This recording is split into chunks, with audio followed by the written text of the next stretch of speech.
Everyone in that room knew FBI history. For 116 years, no one who had never been an FBI agent had ever become director. Until Kash Patel.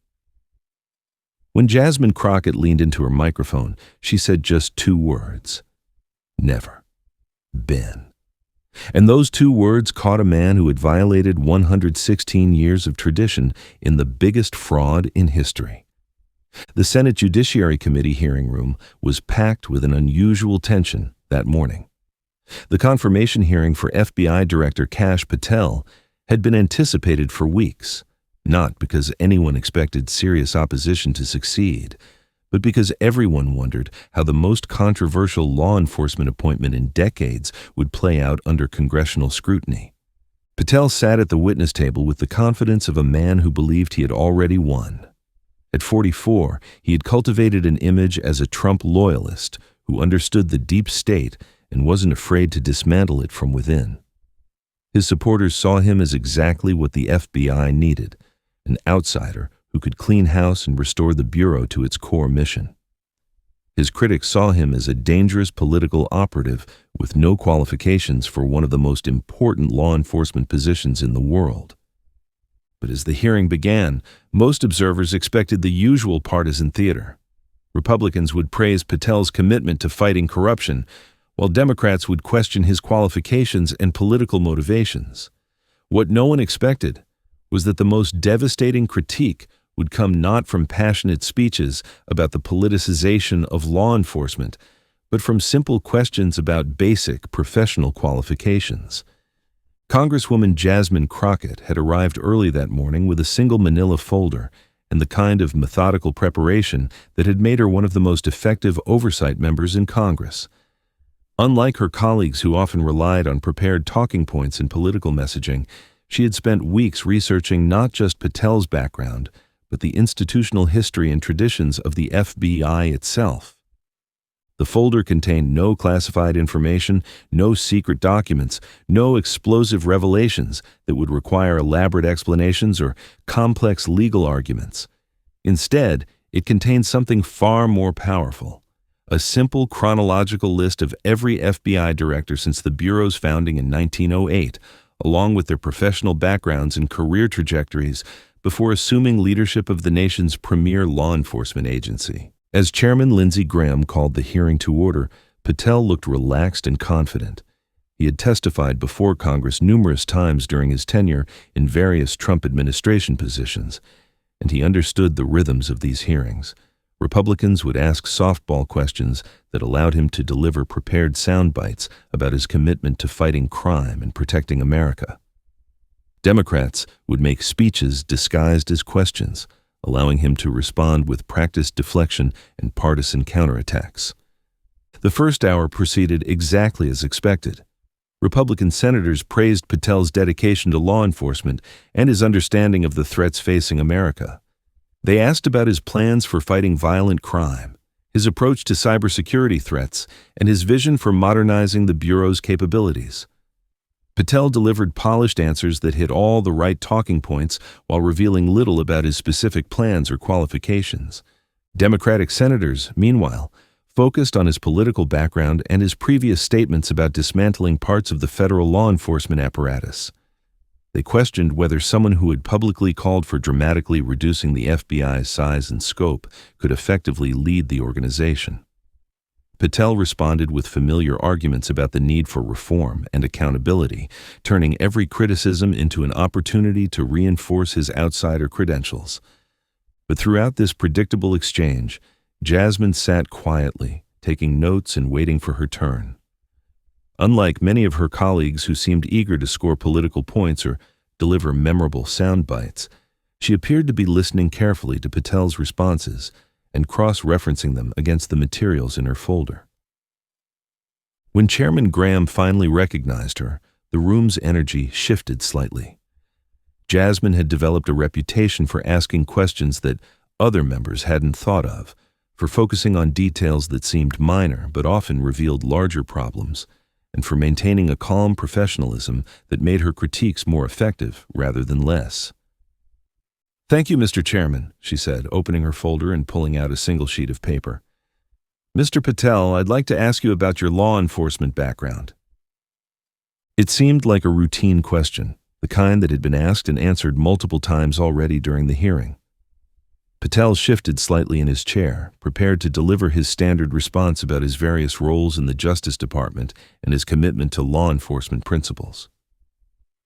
I've had the privilege of serving in various capacities within the Department of Justice, he began, working on counterterrorism, national security issues, and government oversight. I believe my diverse experience has prepared me to lead the FBI through the challenges facing our nation. It was a good answer, professionally delivered and hitting the right themes, but Jasmine's follow-up question revealed that she had been listening to more than just his words. Mr. Patel, that's an impressive resume of government service, but I'm asking specifically about your law enforcement background. Have you ever served as an FBI agent? The question was so simple, so direct, that it seemed almost anticlimactic after hours of complex discussions about cybersecurity threats and organizational reform. Patel paused for just a moment, perhaps sensing that this line of questioning might be more dangerous than it appeared. Congresswoman, as I mentioned, I've worked extensively with the FBI and other law enforcement agencies in various capacities. I understand that, Jasmine interrupted gently, but my question is very specific. Have you ever been an FBI agent? Have you ever gone through training at Quantico? Have you ever carried an FBI badge or conducted FBI investigations? The silence that followed was brief but noticeable. Everyone in the room understood what was happening. Jasmine wasn't asking about policy positions or management philosophy. She was asking about the most basic professional qualification for leading any organization, whether the nominee had ever actually done the job he was now being asked to oversee. No, Congresswoman, Patel finally answered. I have not served as an FBI agent, but I believe my experience in national security and oversight provides me with the perspective needed to lead the Bureau effectively. It was an honest answer, and under normal circumstances, it might have been sufficient to move the hearing forward. But Jasmine had one more document in her folder that would transform this simple exchange into something much more significant. Jasmine pulled out a second sheet of paper from her folder, this one appearing to be some kind of historical document with multiple columns of information. The movement was deliberate but not dramatic. She wasn't trying to create theater, but rather to present information that would speak for itself. Mr. Patel, I have here a list of every FBI director since the Bureau was established in 1908, she said, holding the document so that the cameras could capture it clearly. I'd like to read you some of their backgrounds before they assumed leadership of the FBI. What followed was unlike anything that had happened in previous confirmation hearings. Instead of asking about policy positions or political philosophy, Jasmine began methodically reading the professional qualifications of Patel's predecessors. J. Edgar Hoover served as a Justice Department attorney and investigator for 8 years before becoming director. Clarence Kelly was a career FBI agent for 21 years. William Webster was a federal judge, but he also served as a Navy officer and federal prosecutor. William Sessions was a federal judge and former prosecutor. Louis Freeh was an FBI agent for 16 years before becoming a federal judge. The pattern was becoming clear to everyone in the room. Jasmine wasn't just reciting historical trivia, she was establishing a standard of professional qualification that had been maintained for over a century. James Comey was a federal prosecutor for years before becoming Deputy Attorney General. Robert Mueller was a prosecutor, FBI agent, and served in various Justice Department leadership roles. Christopher Wray was a federal prosecutor and assistant attorney general. She paused and looked directly at Patel, who was beginning to understand where this was leading. Mr. Patel, every single FBI director in the Bureau's 116-year history has had either direct law enforcement experience as an agent or prosecutor, federal judicial experience, or extensive military service in positions requiring security clearances and operational responsibility. The historical context was devastating in its simplicity. Jasmine wasn't making a partisan argument about whether Patel was too conservative or too political. She was demonstrating that he lacked the most basic professional qualifications that had been considered essential for the position since the FBI's founding. Furthermore, she continued, many of these directors had extensive experience within the FBI itself. They understood the Bureau's culture, its procedures, its relationships with other agencies, and most importantly, the daily realities of conducting federal law enforcement investigations. Patel attempted to regain control of the narrative. Congresswoman, I believe that bringing an outside perspective to the FBI is exactly what the Bureau needs. Sometimes institutional change requires leaders who aren't captured by existing culture and practices. It was a reasonable response that might have been effective in other circumstances, but Jasmine had anticipated this argument and was prepared with historical context that made it impossible to dismiss her concerns as partisan opposition to reform. Mr. Patel, I understand the value of outside perspective, but let me ask you this. When you become FBI director, you'll be responsible for overseeing complex counterterrorism investigations, cybersecurity operations, organized crime cases, and national security matters that require understanding of sources and methods, legal procedures, and operational security. She leaned forward slightly, her voice remaining calm but carrying new intensity. How do you plan to provide leadership and oversight for operations that you've never conducted, using procedures you've never learned, in an institutional culture you've never experienced? The question cut to the heart of the competency issue. Leading the FBI wasn't just about setting policy direction or managing personnel. It required understanding the technical, legal, and operational complexities of federal law enforcement in ways that couldn't be learned from briefing books or management seminars. Patel's response revealed the depth of the problem. Congresswoman, I'll rely on the expertise of career professionals within the Bureau and work closely with experienced agents and supervisors to understand operational details. But Jasmine was ready for this deflection as well. Mr. Patel, how will you know whether the advice you're receiving from career professionals is sound if you don't have the background to evaluate it? How will you make decisions about resource allocation, operational priorities, or policy changes if you don't understand the fundamental realities of FBI work? The questions were becoming more pointed, but they remained focused on professional competency rather than political differences.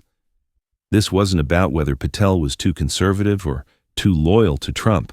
It was about whether he possessed the basic qualifications to do the job effectively. Furthermore, Jasmine continued, FBI agents risk their lives conducting investigations and operations based on decisions made by Bureau leadership. How do you think career agents will respond to taking orders from someone who has never done their job, never faced their risks, and never experienced their challenges? The institutional credibility issue was perhaps even more damaging than the competency question. FBI agents were used to following orders from superiors who had earned their authority through experience and demonstrated expertise. Patel was asking them to trust someone who had never been in their position and had no direct understanding of their work. But Jasmine's most devastating revelation was yet to come. She pulled out a third document from her folder, this one appearing to be some kind of regulatory or policy document. Mr. Patel, I have here the FBI's own leadership development guidelines, which state that supervisory positions within the Bureau should generally be filled by agents with field experience and demonstrated investigative expertise. She held up the document for the cameras. According to the FBI's own standards, agents need years of experience before they're considered qualified for supervisory roles. Yet you're being nominated to the highest supervisory position in the Bureau with no agent experience at all. The irony was inescapable. The FBI itself had established professional standards that would disqualify Patel from mid-level supervisory positions, yet he was being nominated for the top job in the organization. How do you reconcile this contradiction? Jasmine asked. How can someone be qualified to lead an organization whose own standards would disqualify him from supervisory positions within that same organization? The question hung in the air like an indictment, and everyone in the hearing room understood that Patel had no good answer. He could either admit that his nomination violated the FBI's own professional standards, or he could argue that those standards were wrong. Either way, he would be undermining his own credibility as a potential leader of the organization. "Congresswoman," Patel said, his confidence finally beginning to show cracks, "I believe that effective leadership comes from bringing fresh perspectives and new approaches to institutional challenges. The FBI has faced criticism for being too insular and resistant to change." But Jasmine wasn't going to let him escape into generalities about reform and outside perspectives. "Mr. Patel, I'm not asking about leadership philosophy. I'm asking about basic professional qualifications. The FBI's own standards exist for a reason. They ensure that people in supervisory positions understand the work they're supervising." She opened her folder again and pulled out what appeared to be a news article. "According to this report from last week, you've been living part-time in Las Vegas while serving as acting director, commuting back and forth between Nevada and Washington. Is that accurate?" The question seemed to come from nowhere, but Jasmine had clearly been building toward this moment throughout her questioning. "I maintain residences in both locations," Patel answered carefully. "Mr. Patel, you've been critical of FBI agents who work remotely, calling them lazy, and saying that real law enforcement requires being present and engaged with operations. How do you reconcile that criticism with your own part-time commuting arrangement?" The hypocrisy was obvious and damaging. Patel was criticizing FBI agents for remote work while himself maintaining a part-time schedule that required cross-country commuting. "Furthermore," Jasmine continued, "according to this same report, your Las Vegas residence is owned by a major Republican donor. Is that accurate?" The implications were immediately clear to everyone in the room. Patel wasn't just maintaining a convenient second residence. He was living in property owned by a political supporter, creating potential conflicts of interest and the appearance of impropriety. "My living arrangements are personal matters that don't affect my ability to lead the FBI," Patel responded, but his answer sounded defensive rather than authoritative. "Mr. Patel," Jasmine said, "imagine if James Comey had lived part-time in a house owned by George Soros while serving as FBI director. What do you think the Republican reaction would have been?" The hypothetical was devastating because everyone knew the answer. Republicans would have demanded investigations, hearings, and probably impeachment proceedings if a Democratic FBI director had lived in property owned by a major liberal donor. "I think that's a false equivalence," Patel said weakly. "Is it?" Jasmine replied. "Or is it just inconvenient?" But she wasn't finished. Her next question would reveal the full scope of the institutional damage that Patel had already caused during his brief tenure as acting director. "Mr. Patel, since becoming acting director, you've made several significant changes to FBI operations. Can you tell us about your decision to reassign agents from the Child Exploitation and Human Trafficking Task Force to work on redacting Jeffrey Epstein files?" The question landed like a bomb. Child exploitation investigations were among the FBI's highest priorities, and reassigning agents from those cases to work on file redaction seemed to represent a fundamental misunderstanding of law enforcement priorities. "The Epstein file review is an important transparency initiative," Patel answered, but his response completely missed the point of Jasmine's question. "Mr. Patel, I'm not asking about the importance of transparency. I'm asking about resource allocation. Why would you take agents away from active investigations involving child exploitation to work on administrative file review?" The question exposed a deeper problem with Patel's leadership approach. Someone with FBI experience would understand that field agents conducting child exploitation investigations were not interchangeable with administrative personnel who could handle file redaction work.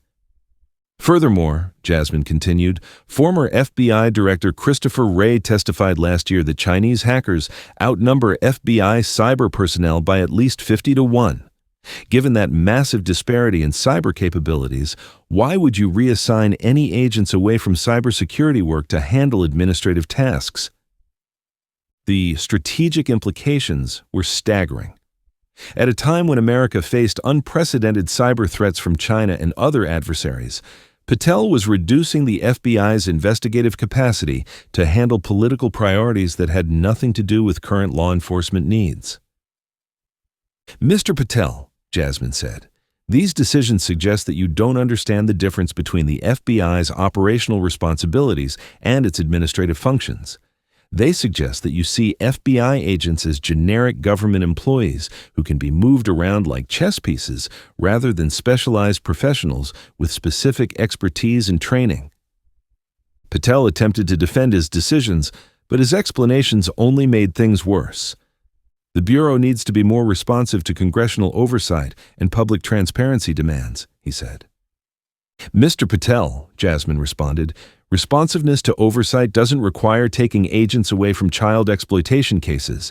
It requires proper staffing and resource allocation that can handle both operational and administrative responsibilities simultaneously." She paused for a moment, allowing the implications of his poor judgment to settle with the committee and the viewing audience. "But perhaps the most concerning aspect of your tenure so far has been your proposal to supplement FBI personnel with private contractors from mixed martial arts organizations. Can you explain that decision?" The UFC proposal had seemed like a minor eccentricity when it was first reported, but in the context of Jasmine's broader critique of Patel's qualifications, it became evidence of fundamental unsuitability for the position. "The Bureau needs personnel with specialized physical training and combat experience," Patel said, apparently not understanding why this answer was making things worse rather than better. "Mr. Patel," Jasmine said, "FBI agents already receive extensive physical training, firearms training, and tactical preparation at Quantico. They're trained specifically for law enforcement operations, evidence collection, witness interviews, and federal legal procedures." She leaned forward again, her voice carrying a note of disbelief. "Are you suggesting that mixed martial arts fighters are better qualified for federal law enforcement than trained FBI agents?" The question revealed the absurdity of Patel's thinking. He seemed to believe that physical combat skills were more important for FBI work than legal training, investigative expertise, and institutional knowledge. "I think diverse skill sets can strengthen the Bureau's capabilities," Patel answered, but his response showed that he completely misunderstood what FBI agents actually did. Jasmine had one final question that would expose the ultimate contradiction in Patel's nomination. "Mr. Patel," Jasmine said, opening her folder one last time, "you've spoken today about bringing fresh perspectives to the FBI, about the need for reform and accountability. But I want to ask you about something more fundamental." She pulled out the historical document she had referenced earlier, the list of every FBI director since 1908. "This document represents 116 years of institutional history. Every person on this list brought different perspectives, different approaches, and different priorities to the FBI. Some were prosecutors, some were agents, some were judges, some were military officers. They came from different political parties, different regions, different backgrounds." She looked directly at Patel, her voice carrying the weight of institutional tradition. "But every single one of them had one thing in common. They understood law enforcement work from the inside. They had either conducted investigations, prosecuted cases, served in the military, or presided over criminal proceedings. They brought outside perspectives, but they were grounded in professional experience that prepared them to lead a law enforcement organization." The historical context was devastating because it wasn't partisan, it was simply factual. For over a century, the FBI had been led by people who understood the work from direct experience. "Mr. Patel, you're asking the Senate to break with 116 years of precedent and tradition. You're asking career FBI agents to follow someone who has never done their job. You're asking the American people to trust their safety and security to someone who has never conducted a federal investigation, never made an arrest, never testified in court as a law enforcement officer." She paused, letting the full weight of that responsibility settle over the hearing room. "Most importantly, you're asking us to ignore the FBI's own professional standards, standards that exist to ensure competent leadership and effective operations." Patel made one final attempt to defend his nomination, but his answer only reinforced Jasmine's critique. Congresswoman, I believe my experience in government oversight and national security policy has prepared me for this role. The FBI needs leadership that can see beyond narrow institutional perspectives. Mr. Patel, Jasmine replied, oversight experience is valuable, but it's not the same as operational experience. Watching someone do a job is not the same as doing the job yourself. She closed her folder and looked directly into the cameras that were broadcasting the hearing live to millions of Americans. The FBI is not a policy think tank or a government consulting firm. It's a law enforcement agency whose agents risk their lives every day conducting dangerous investigations, arresting violent criminals, and protecting national security. Those agents deserve leadership that understands their work, respects their expertise, and can make informed decisions about their safety and effectiveness. The moral authority of her argument was unassailable. This wasn't about political preferences or partisan loyalty. It was about basic professional competency and institutional integrity. Mr. Patel, she said, returning her attention to the nominee, earlier you mentioned that effective leadership requires understanding institutional culture and operational realities.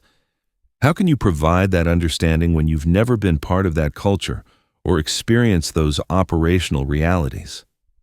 Patel's final answer revealed the complete bankruptcy of his nomination. I believe I can learn what I need to know on the job.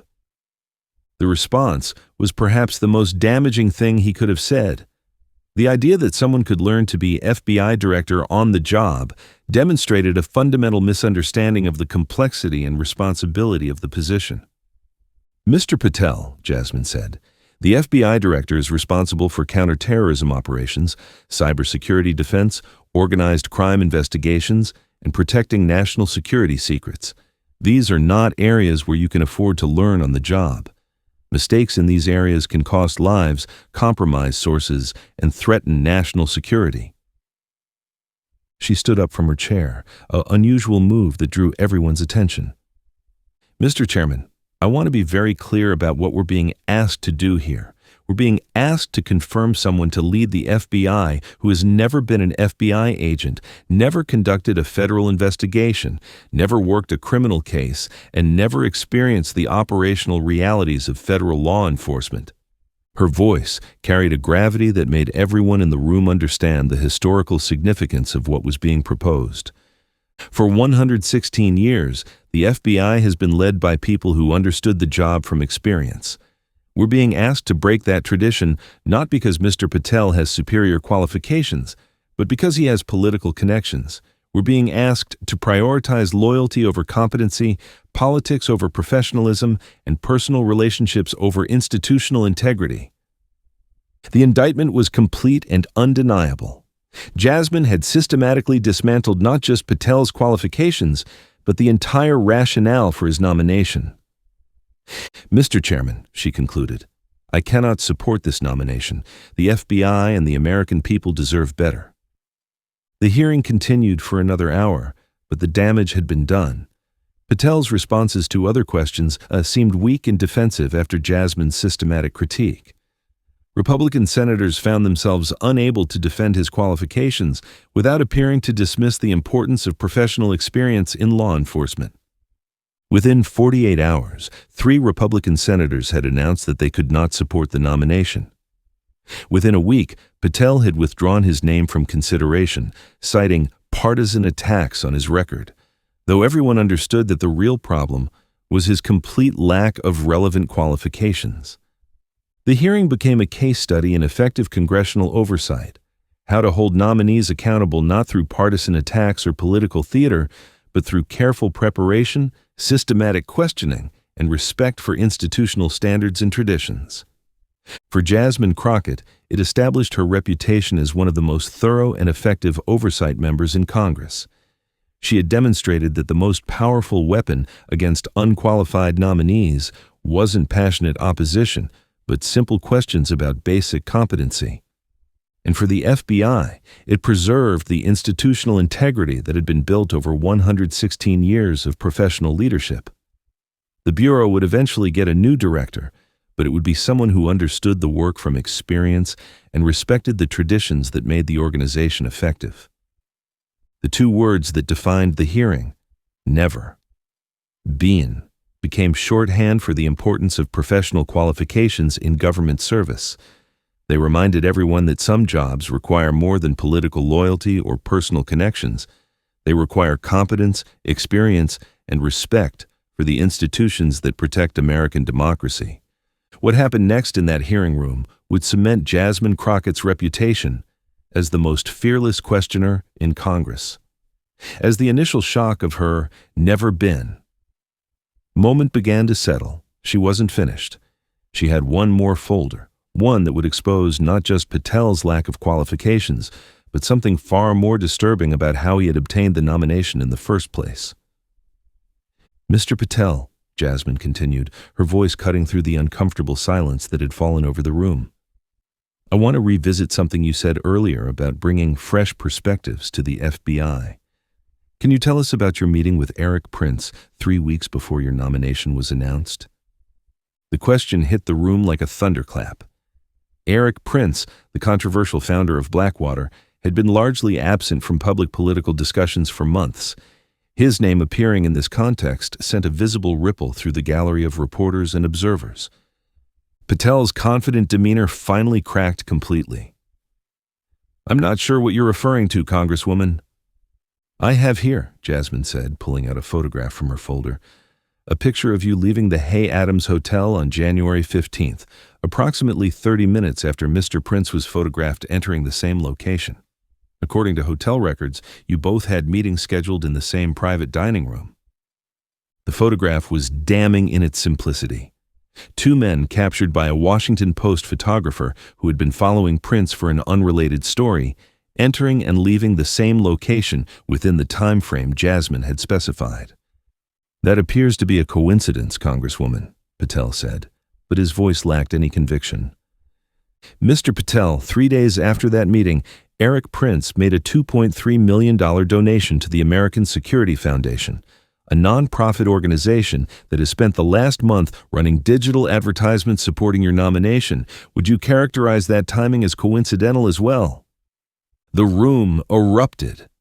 Republican committee members began whispering urgently to their staffers. Democratic members leaned forward with renewed interest. The press gallery buzzed with the sound of reporters frantically typing and making phone calls. Chairman Graham attempted to restore order. "Congresswoman Crockett, I'm not sure these questions are relevant to Mr. Patel's qualifications for FBI director." "Mr. Chairman," Jasmine replied with ice-cold precision, "if the nominee for FBI director has been meeting secretly with private military contractors who are simultaneously funding campaigns to support his nomination, I would suggest that's extremely relevant to his qualifications and his integrity." She turned back to Patel, who was now visibly sweating despite the cool temperature in the hearing room. "Mr. Patel, Erik Prince has spent years trying to privatize various aspects of American intelligence and law enforcement operations. During your meeting, did he discuss any potential contracts between his organizations and the FBI?"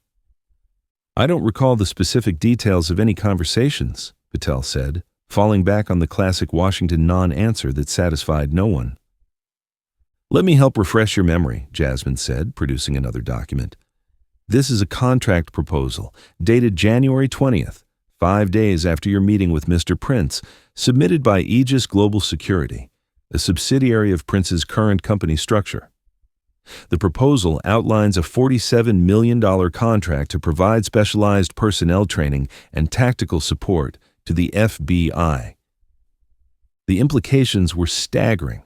Not only was Patel unqualified for the FBI director position, but he appeared to be coordinating with private military contractors to monetize that position before he had even been confirmed.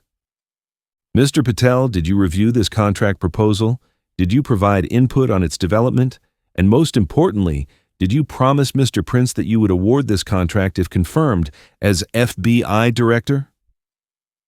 The silence stretched for nearly 30 seconds. In a congressional hearing, 30 seconds of silence feels like an eternity. Patel was clearly calculating whether denial or admission would be more damaging to his prospects. "Congresswoman," he finally said, "I think you're mischaracterizing routine meetings and normal business discussions." "Routine meetings?" Jasmine's voice carried a note of incredulity that resonated throughout the room. "Mr. Patel, in your previous testimony, you stated that you've never worked as an FBI agent. You've never conducted federal investigations. You've never been responsible for bureau personnel or operations. What possible basis would you have for evaluating a $47 million training contract for an organization whose work you've never done?" The question was devastating because it connected Patel's lack of qualifications to his apparent corruption. He wasn't just unqualified. He was planning to compensate for that lack of qualification by outsourcing FBI functions to private contractors who had paid for his nomination. "Furthermore," Jasmine continued, "this contract proposal includes provisions for Aegis personnel to have access to FBI training facilities, FBI databases, and FBI classified information. Are you aware that Erik Prince's organizations have been investigated for unauthorized disclosure of classified information in at least 3 separate incidents over the past decade?" Senator Ted Cruz, one of Patel's strongest Republican supporters, attempted to help by objecting to the line of questioning. "Mr. Chairman, I think we're getting far afield from the nominee's qualifications. These seem like conspiracy theories rather than legitimate oversight questions." Jasmine was ready for this objection. She had anticipated that Republicans would try to dismiss her evidence as partisan speculation. "Senator Cruz," she replied, "I have documentation for every claim I've made. These aren't theories. They're facts supported by photographs, financial records, contract proposals, and hotel documentation. If you'd like to examine any of these materials, I'm happy to share them with the committee." She held up the folder, which had grown noticeably thicker as she had produced document after document. "Moreover, I would suggest that if we're concerned about conspiracy theories, we should be more worried about secret meetings between nominees and private contractors than we are about congressional oversight that exposes those meetings." Cruz had no effective response. The documentation was too thorough, too specific, and too well corroborated to dismiss as partisan speculation. Jasmine turned her attention back to Patel, who was now clearly rattled by the direction of the questioning. "Mr. Patel, let me ask you a very simple question. If confirmed as FBI director, will you recuse yourself from any decisions involving contracts with Erik Prince's organizations or their subsidiaries?" It should have been an easy question to answer. Any ethical nominee would immediately commit to avoiding conflicts of interest. But Patel's hesitation revealed that he had no intention of maintaining proper boundaries between his official responsibilities and his private relationships. "I would handle all contracting decisions in accordance with applicable regulations and oversight procedures," he said, another non-answer that committed him to nothing. "That's not what I asked," Jasmine replied. "I asked whether you would recuse yourself from decisions involving organizations connected to someone who appears to have paid for advertisements supporting your nomination. Will you recuse yourself, yes or no?" "I don't believe recusal would be necessary or appropriate," Patel finally answered, apparently not understanding that his refusal to recuse himself was more damaging than any admission of conflict might have been. Jasmine paused for a moment, allowing the full implications of his answer to settle with the committee and the viewing audience. Here was a nominee who refused to avoid obvious conflicts of interest, who couldn't explain secret meetings with private contractors, and who wouldn't commit to basic ethical standards. "Mr. Patel," she said, "earlier in this hearing, you criticized the FBI for being too insular and resistant to outside perspectives. But what you're describing isn't outside perspective, it's outside control. You're talking about giving private contractors access to FBI facilities, databases, and classified information." Her voice carried a new intensity that commanded everyone's attention.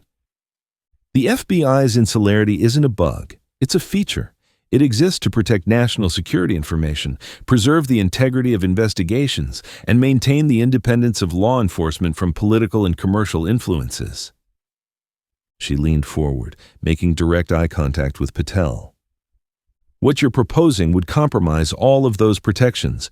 You're talking about turning FBI functions over to private companies whose primary loyalty is to profit, not to the Constitution or the American people.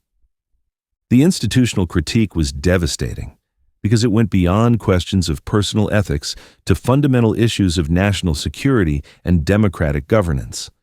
Patel wasn't just corrupt, he was proposing to corrupt the FBI itself. Mr. Patel, Jasmine continued, FBI agents take an oath to support and defend the Constitution. Aegis Global Security employees take no such oath. They work for whoever pays them the most. Are you really suggesting that FBI functions should be turned over to people whose loyalty can be purchased? Patel made one final attempt to defend his approach, but his answer only made things worse. Private contractors can provide specialized expertise and efficiency that government bureaucracies often lack, he said.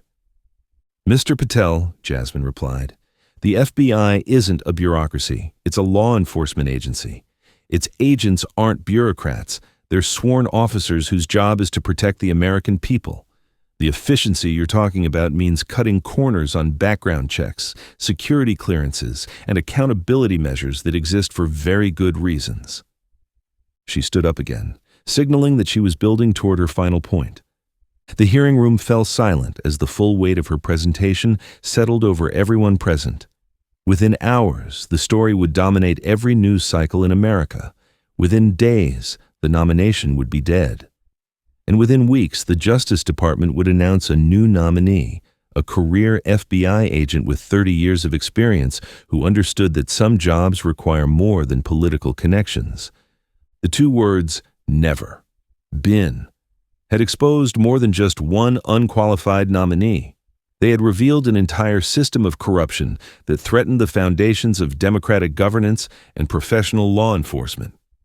The two words Jasmine Crockett spoke that day, never, been, exposed something that should concern every American, the appointment of unqualified people to critical positions based on political loyalty rather than professional competence. The FBI director oversees counterterrorism, cybersecurity, and national security operations that protect millions of lives. This isn't a job where you can learn as you go. But this isn't just about one nomination or one agency.